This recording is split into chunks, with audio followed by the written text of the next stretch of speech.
Thank you, Mr. Speaker. And through you, a couple of questions to the proponent of the bill? Of the amendment, rather. Okay. Sorry, it's late. So my understanding is that this would simply allow insurance companies to say, here is one plan. Every insurance company would have to offer one plan that included all of the items in the underlying bill. Is that correct? Through you, Mr. Speaker. Representative Sampson. Thank you, Mr. Speaker. I'm not quite sure I heard that correctly. The underlying bill says, yes, you would have to include all of the items that are identified in sections 3 and 4. Every policy offered would have to include those, yes. Through you, Mr. Speaker. But Representative Cheeseman. Thank you, Mr. Speaker. But through you, Mr. Speaker. But your amendment would simply say, insurance companies can offer a mix of policies, including a mix of these, provided at least one policy they offer includes the things in the underlying bill. Am I correct? Through you, Mr. Speaker. Representative Sampson. Thank you, Mr. Speaker. Actually, no, that's not correct. As much as I would like it to be correct, and I do believe that one of the ways that we could reduce the cost of insurance and create more competition and more products and therefore get more people who are currently uninsured insured would be to offer a wide array of different types of products and plans. My amendment is simply an attempt to highlight the philosophical difference here and to mitigate what I see is a proposal that is only going to raise premiums on Connecticut insurance consumers by instead allowing them to make the choice whether they want to pay for these coverages specifically listed in 3 and 4. I do not attempt to go at the insurance marketplace in its entirety, just these few items. Through you, Mr. Speaker. Representative Cheeseman. So to be sure I understand this correctly, through you, Mr. Speaker, I would have the option of buying a plan that does or does not include this. Am I correct? Through you, Mr. Speaker. Representative Sampson. Yes, Mr. Speaker, that is correct. Representative Cheeseman. All right, thank you. And I just have a few comments on this. I, too, am a great believer in choice, and I have seen what has happened as a result of the Affordable Care Act. Following my husband's death 5 years ago, I was forced to go into the individual market to buy health insurance policies, and we were fortunate. We were underwritten at that time and had very good policies at a reasonable price. $89 for my then 25-year-old son, $260 for me. Yes, there was a $5,200 deductible, but it was with 3 visits to a primary care physician for $20 copay and access to the entire Anthem network nationwide. So if, to use my friend's analogy, Representative Dela Cruz on the other side of the aisle, I think it was a pretty good late model Ford. It was affordable. I got some good stuff with it. Not all the bells and whistles, but, you know, pretty good. I could afford it.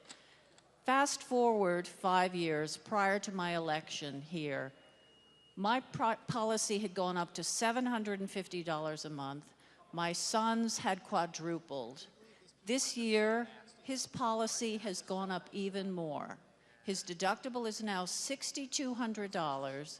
He is now restricted to an Anthem HMO in Connecticut only. So I've gone from my late model Ford with a few good accessories to a jalopy, and I'm paying a Mercedes price. I don't think that's acceptable. I don't think that's fair. And I can only say that the policies and mandates that are in this have driven the cost beyond belief. And I know I'm not the only one. When Access Health was started, it was estimated there would be 300,000 individuals in Connecticut in that exchange. There are slightly over 100,000.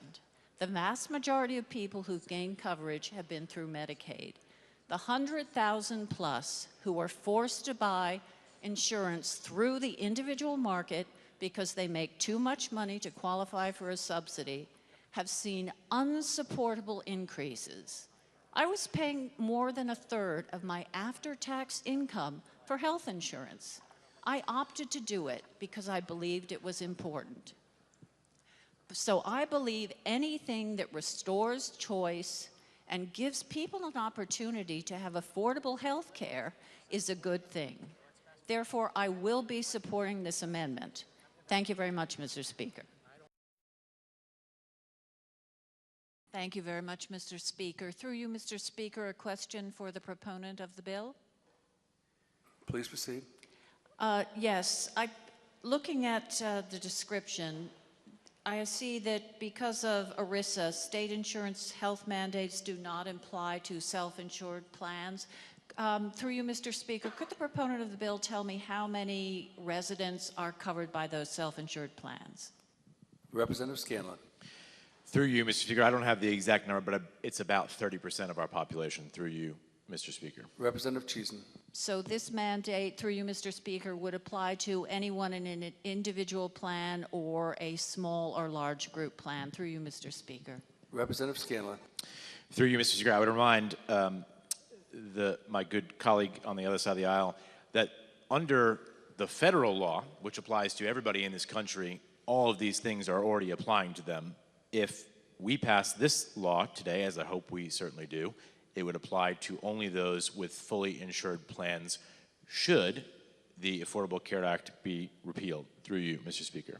Representative Cheeseman.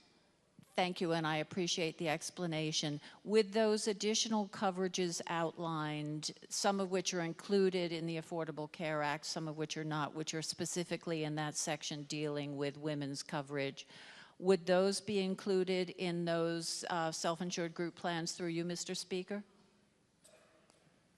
Representative Scanlon. Through you, Mr. Speaker, yes.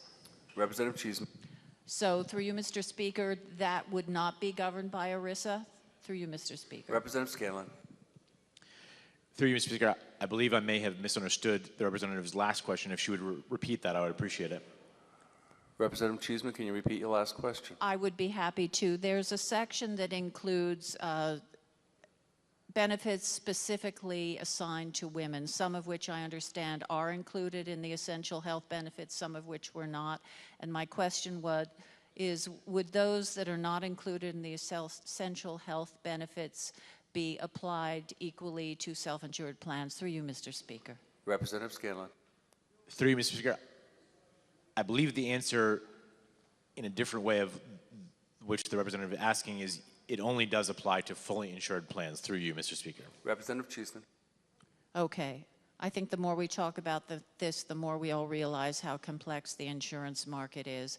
Thank you, Mr. Speaker. And I just have a few comments. As you will have heard before, I have real issues with mandating additional benefits, particularly when it comes to the cost of the individual market if you're not in the exchange. I made just too much money to qualify for the exchange. Therefore, I was paying everything out of pocket.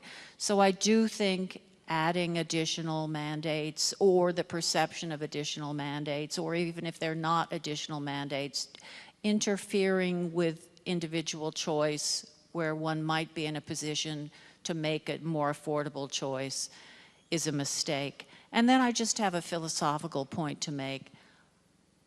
I have no problem doing things that help women and children, but I am concerned that we talk nothing about 50% of my constituents who are men. I have 2 sons. I have 2 grandsons. Men are 3 times more likely to commit suicide. They're 50% more likely to die of an opioid overdose. SAMHSA, which deals with mental health and substance abuse, there were 16.8 million adult people who suffered from alcohol use disorder. 10.6 million of them were men. 88,000 men a year die of alcoholism. Lung cancer kills 50% more men than women. And indeed, men live 5 years shorter than women. I know that too well. I lost my husband. So I would love to do things that help women and children, but I would also urge this chamber not to forget the men in our lives, our sons, our brothers, our husbands. And as we go forward, let's put as much effort into helping that half of the population who are falling behind in school, who are incarcerated at higher rates, who kill themselves at higher rates. Let's care about everyone in this state and not just one gender. Thank you, Mr. Speaker.